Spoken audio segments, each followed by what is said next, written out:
कहानी की शुरुआत होती है एक आदमी से जो एक खतरनाक कातिल है। वो अपने निशाने को मारने के लिए एक पुराने गोदाम में छुपकर एक कुर्सी पर बैठा है पूरी तैयारी के साथ। वो दिन भर उस कुर्सी पर बैठा खिड़की से अपने निशाने के घर को देखता रहता। वो सही समय का इंतजार कर रहा था। 5 दिन तक जब उसे अपना निशाना दिखाई नहीं दिया तो वो राशन लेने के बहाने बाहर गया। राशन खरीदने के बाद उसने अपने मालिक को फोन करके पूरी बात बताई। मालिक ने कहा कि काम जल्दी खत्म करो और अपना पैसा ले लो। ये सुनकर उसने वादा किया कि मैं काम जल्द से जल्द ही करूंगा। घर वापस जाने से पहले वो टारगेट के घर के सामने बैठ गया। वहाँ मौजूद लोगों और पहरेदारों को ध्यान से देखने लगा। उनका रोज का रूटीन देखने के बाद वो वापस अपनी छुपने की जगह पर गया और फिर से टारगेट के घर पर नजर रखने लगा। उसने अपनी बंदूक सेट की और टारगेट के आने का इंतजार करने लगा। रात को उसने आराम से अपने दांत साफ किए और सो गया। हर 10 मिनट में घड़ी बजती है और वो उठकर निशाने के घर की जांच करता है। थोड़ी देर बाद उसने कुछ आवाज सुनी और देखा कि उसका टारगेट एक नाचने वाली औरत को अपने साथ ले आया था। उसने तुरंत अपनी बंदूक उठाई और अपने टारगेट पर नजर रखने लगा। टारगेट को अब तक कुछ भी पता नहीं था।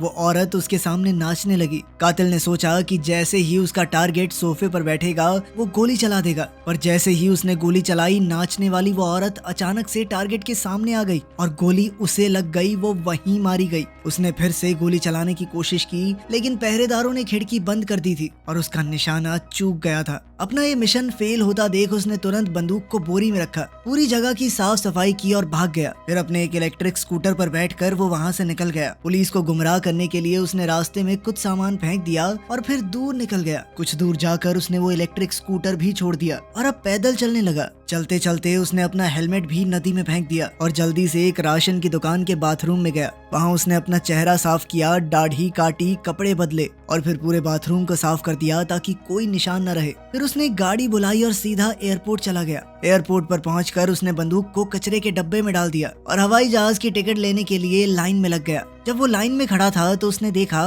कि एक पुलिस का कुत्ता उसे घूर रहा है। वो घबरा गया और दोबारा बाथरूम में जाकर अपने आप को साफ किया। वो दोबारा से लाइन में लगा और एक नकली पहचान फेलिक्स अंगर के नाम से वीजा लिया। हवाई जहाज में बैठते वक्त उसे मालिक का फोन आया। उसके मालिक ने उसे बहुत डांटा कि सारा काम खराब करके आया तू, क्या किया ये सब। वो कातिल से काफी नाराज था। कातिल ने फोन काट कर मोबाइल तोड़ दिया और जहाज में चढ़ गया। जहाज में उसने एक अजीब आदमी को देखा तो फिर जहाज से उतरते ही उसने एक और टिकट ली, लेकिन इस बार नए नाम से। फिर उसने देखा कि वो आदमी भी वहीं वेट कर रहा है तो उसने आगे का सफर अगले दिन के लिए टाल दिया।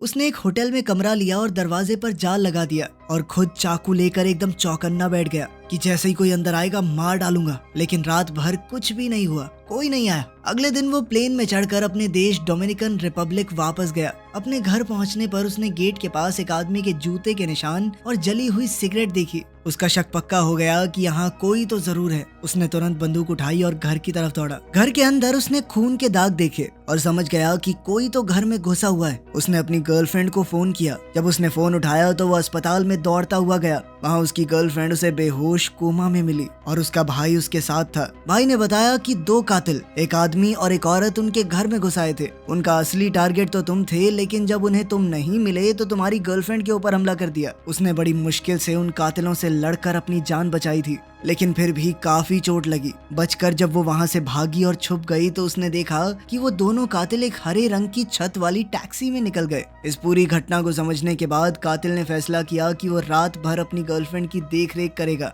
थोड़ी देर बाद लड़की बेहोशी से जाग गई और उसे सब कुछ बताया। उसने बताया कि वो दोनों कातिल मुझे पकड़कर टॉर्चर कर रहे थे, तुम्हारे बारे में जानकारी निकलवाना चाहते थे। मैंने भी दर्द सह लिया लेकिन कुछ बताया नहीं। अपने प्यार को इस हालत में देखकर उसका दिल भर आया और उसने फैसला किया कि बदला तो लेकर रहेगा। उसी रात उसने घर लौटकर अपने छुपाए हुए हथियारों का डब्बा निकाला। अगले दिन वो शहर में गाड़ी चलाकर उस टैक्सी को ढूंढने लगा जो दोनों कातिलों को लेकर गई थी। उसकी गर्लफ्रेंड के भाई ने बताया था कि टैक्सी की छत हरी थी, तो वो पूरे शहर में ऐसी टैक्सी को ढूंढने लगा। पूरे दिन की तलाश के बाद भी जब वो टैक्सी नहीं मिली तो उसने एक और नया तरीका निकाला। उसी रात वो टैक्सी कंपनी के ऑफिस में गया और मैनेजर को बंदी बना लिया। फिर वो उनके कंप्यूटर में लॉगिन करके उस टैक्सी ड्राइवर का पता लगाने लगा जो दोनों कातिलों को उसके घर से ले गया था। टैक्सी ड्राइवर की जानकारी मिलते ही वो उसकी फाइल लेकर चला गया।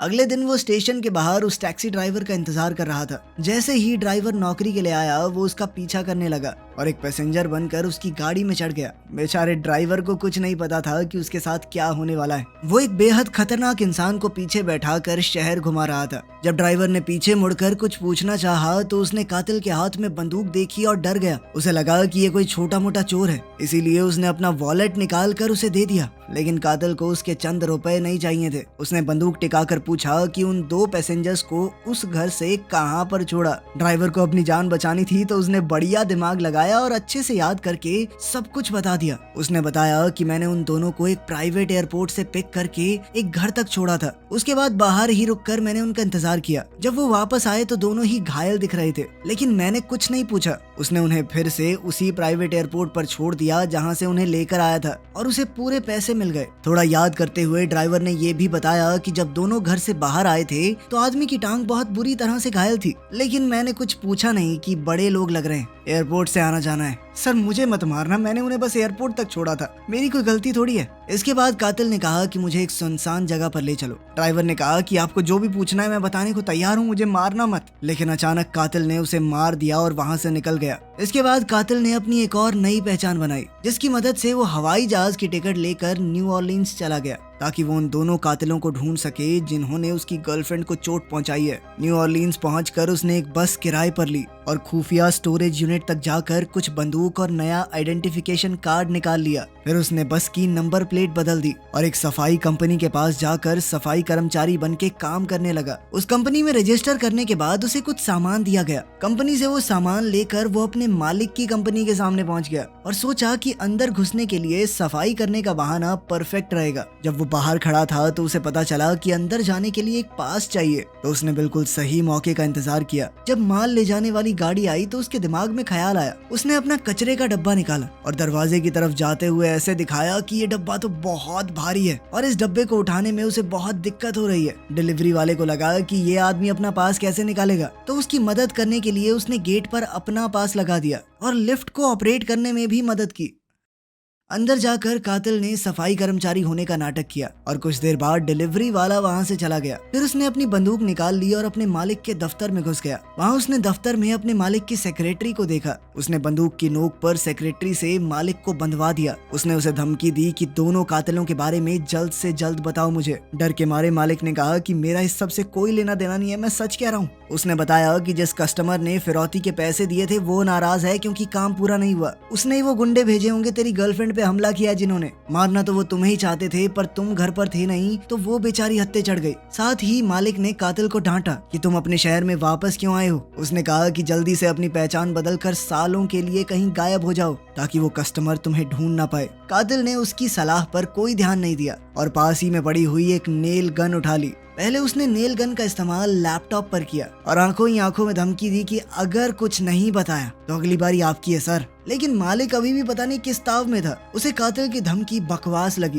ध्यान न देते हुए कहा कि जल्दी से यहाँ से निकल जाओ, समझे? मैंने बता दिया तुम्हें जितना बता सकता था मैं। ये सुनकर कातिल को गुस्सा आया और अचानक मालिक की छाती पर कीलें मार दी। फिर उसने फोन निकाल कर कहा कि जल्दी से मुझे उन दोनों के बारे में बताओ, कौन आया था मेरे घर पर, तभी मैं एम्बुलेंस को फोन करूंगा वरना ऐसे ही मर जाएगा, समझा? लेकिन बात वहाँ तक पहुँची ही नहीं। वो बूढ़ा आदमी बेचारा फटाफट मर गया। कोई जानकारी देने का टाइम ही नहीं मिला उसे। निराश होकर कातिल ने सोचा कि अब सेक्रेटरी को भी मार देना चाहिए, बिना बात के सबूत क्यों छोड़ना है। लेकिन सेक्रेटरी ने जल्दी से उसका इरादा समझ लिया और एक डील उसके सामने रखी। उसने कहा, मैं जानती हूँ तुम मुझे जिंदा तो नहीं छोड़ोगे, लेकिन मेरी लाश को एक ऐसी जगह छुपाना जहाँ वो आसानी से मेरे परिवार को मिल जाए, ताकि कम से कम लाइफ इंश्योरेंस का पैसा क्लेम कर सकें वो। मैं तो चली जाऊंगी लेकिन उन्हें थोड़ा पैसा तो मिले। इसके बदले में वो दोनों कातिलों की पहचान बताएगी। उसकी सिर्फ ये शर्त थी कि लाइफ इंश्योरेंस का पैसा उसके बच्चों को मिल जाना चाहिए। अगर वो उसे मार कर इस घटना को हादसा दिखा दे तो पैसे आसानी से मिल जाएंगे। कातिल इस बात से राजी हो गया। उसकी रस्सियां खोल दी और उसे फिलहाल के लिए छोड़ दिया। फिर उसने मालिक की लाश को लपेटकर अपने कचरे के डब्बे में डाल दिया। ऑफिस साफ करने के बाद वो सेक्रेटरी के पीछे पीछे चल पड़ा। जब वो उसके घर जा रहे थे तो सेक्रेटरी ने अपनी जान की भीख मांगनी शुरू कर दी। उसने कहा कि तुम जो कहोगे मैं करूंगी, प्लीज मेरी जान बख्श दो। पर कातिल ने उसकी बात पर ध्यान नहीं दिया। जब वो गैराज खोलने गया तो सेक्रेटरी ने चिल्लाकर भागने की कोशिश की ताकि कोई उसे सुन ले, बचा सके, लेकिन किसी ने नहीं सुना। कातिल ने बड़ी आसानी से उसका गैराज खोला और गाड़ी अंदर ले गया। अंदर जाकर सेक्रेटरी ने उसे उन 2 कातिलों के बारे में बताया और एक पोस्ट कार्ड दिखाया जिसमें लिखा है कि किसने उसकी मौत का ऑर्डर दिया था। जरूरी जानकारी मिलने के बाद उसने औरत की गर्दन तोड़ दी और सीढ़ियों से नीचे धक्का दे दिया ताकि लोगों को लगे कि उसकी मौत एक एक्सीडेंट है और उसके बच्चों को इंश्योरेंस के पैसे मिल जाएं। इसके बाद वो स्टोरेज यूनिट में गया और अपने हैंडलर की लाश जला दी। फिर उसने एक ब्रिज पर जाकर बची खुची राख को हवा में उड़ा दिया। किसी को उस पर बिल्कुल भी शक नहीं हुआ। उस रात उसने बस को अच्छी तरह से साफ किया, वो नकली नंबर प्लेट फेंक दी और फिर अगले दिन बस रेंटल कंपनी को वापस कर दी। फिर वो सीधा फ्लोरिडा गया उन 2 कातिलों को ढूंढने के लिए जिन्होंने उसकी गर्लफ्रेंड को टॉर्चर किया था। वहाँ जाकर उसने सोचा कि पहले उस आदमी कातिल को ढूंढता हूँ, बाद में उस औरत की बारी। उसने ध्यान से मेल किलर का घर देखा जहाँ कुछ आदमी एक कुत्ते के साथ खेल रहे थे। उनमें से एक आदमी को उसने पहचान लिया क्योंकि वो थोड़ा लंगड़ा रहा था। उसने पूरा दिन घर के बाहर सही वक्त का इंतजार किया। शाम को उसने देखा कि वो लोग कसीनो जा रहे हैं तो वो उनके पीछे गया और उन्हें देखता रहा। फिर वो रात में वापस किलर के घर आया लगभग 12 बजे। इस वक्त कातिल अकेला घर पर आया। जैसे ही वो अंदर गया बदले का प्लान शुरू हो गया, लेकिन कुत्ता अचानक उसे देखकर भौंकने लगा। उसने कुत्ते को कुछ खाने को दिया जिसके अंदर नशीली दवाई थी ताकि कुत्ता सो जाए। कुत्ते के सोने के बाद वो घर के अंदर घुस गया और अचानक से किलर ने उस पर हमला कर दिया। उस किलर ने भी पहले से अंदाजा लगा लिया था कि वो बदला लेने जरूर आएगा। दोनों में जबरदस्त लड़ाई हुई। दोनों एक के बाद एक दूसरे पर वार करते जा रहे थे, लेकिन आखिर में जब कातिल उस आदमी पर भारी पड़ने लगा तो ये देखकर उसने बंदूक निकाल ली। लेकिन हमारा कातिल एक कमरे में छुप गया। उसने कमरे से चिल्लाकर कहा कि जॉन, मैं तुम्हारा असली नाम जानता हूँ, आ जाओ, मार दो मुझे, कर दो सारे सबूत खत्म। जॉन ने भी उसका चेहरा देख लिया था तो वो कमरे की तरफ बढ़ा, पर कातिल ने बड़ी चालाकी से बंदूक उठाई और दरवाजे के आर पार गोली चला दी, जिसके बाद जॉन मारा गया। गोली की आवाज सुनकर कुत्ता जाग उठा और अपने मालिक को बचाने के लिए भागा, लेकिन कातिल तब तक घर से निकल गया था और कुत्ते को उसने गैराज में ही बंद कर दिया। उसने एक पेट्रोल बम जलाकर घर की तरफ फेंक दिया, जिससे पूरे घर में आग लग गई और बहुत बड़ा धमाका हुआ। इसके बाद वो टेरेसा नाम की उस औरत के पीछे गया जिसका उसकी गर्लफ्रेंड को टॉर्चर करने में हिस्सा था। जल्द ही वो एक झूठी पहचान के साथ फ्लाइट पकड़कर न्यूयॉर्क पहुंच गया। वहां जाते ही उसने एक गाड़ी रेंट की और टेरेसा के घर तक गया। उसने पूरा दिन बाहर इंतजार किया सही वक्त के लिए।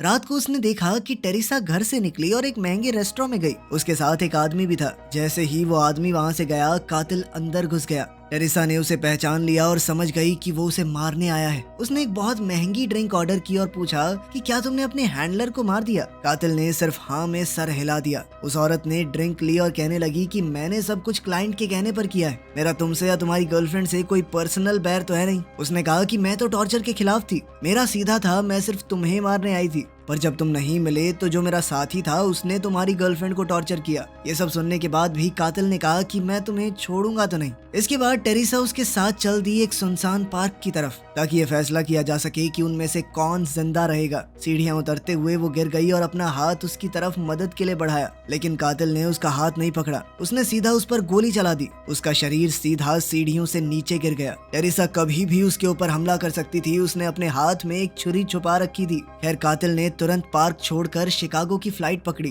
ताकि अब वो उस क्लाइंट को मार सके जिसने ये सब करने का ऑर्डर दिया था। उस आदमी के बारे में थोड़ी रिसर्च करके उसे पता चला कि वो तो बहुत अमीर है, इसीलिए उसे मारना थोड़ा मुश्किल होगा। इसीलिए वो उस आदमी के घर के बाहर इंतजार करने लगा, उसकी हरकतों पर नजर रखने के लिए। जब वो आदमी गैराज से गाड़ी लेकर निकल गया तो कातिल ने ऐसा दिखाया मानो वो सड़क पर एक आम आदमी की तरह घूम रहा है और मौका देखकर फट से गैराज में घुसने की कोशिश की। लेकिन तभी उसने देखा कि घर का दरवाजा तो बंद है, तो उसने ताले की फोटो ले ली और तुरंत इस बात पर रिसर्च करने लगा कि इस ताले को कैसे खोला जाए।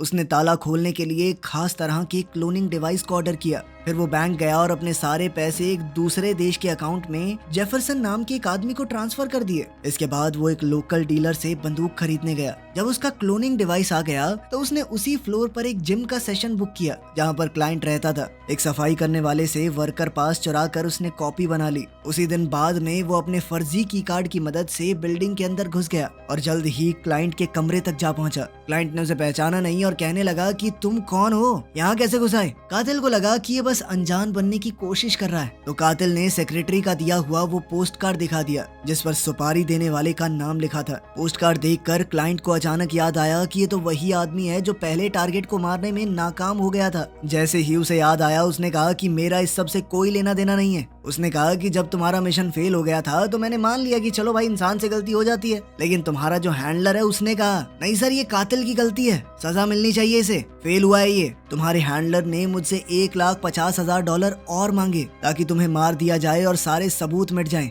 मतलब इस सब के पीछे हैंडलर का ही हाथ था, क्योंकि असल में तो उसे गुस्सा आ रहा था कि उसका आदमी फेल कैसे हुआ। अगर वो जिंदा रहेगा तो हो सकता है पुलिस उसे ढूंढ ले और फिर हैंडलर भी पकड़ा जाए। इसीलिए हैंडलर ने उसे खत्म करने की ये पूरी चाल बनाई। क्लाइंट फिर से कहने लगा कि उन 2 कातिलों को भेजने में मेरा कोई हाथ नहीं था। कुछ देर तक उसकी बातें सुनकर कातिल को उसकी बात पर यकीन हो गया, लेकिन जाने से पहले उसने क्लाइंट को चेतावनी दी कि उसकी पहचान किसी को ना बताए। क्लाइंट ने डरते डरते हाँ में जवाब दिया। फिर कातिल वापस डोमिनिकन रिपब्लिक गया और वहाँ पहले से काफी बेहतर हो चुकी अपनी गर्लफ्रेंड का ध्यान रखने लगा। उसने ये बुराई का रास्ता छोड़ दिया और अब एक आम इंसान की तरह जीने लगा। वीडियो पसंद आई तो लाइक कर देना, चैनल को सब्सक्राइब कर लेना। मिलते हैं अगली वीडियो में।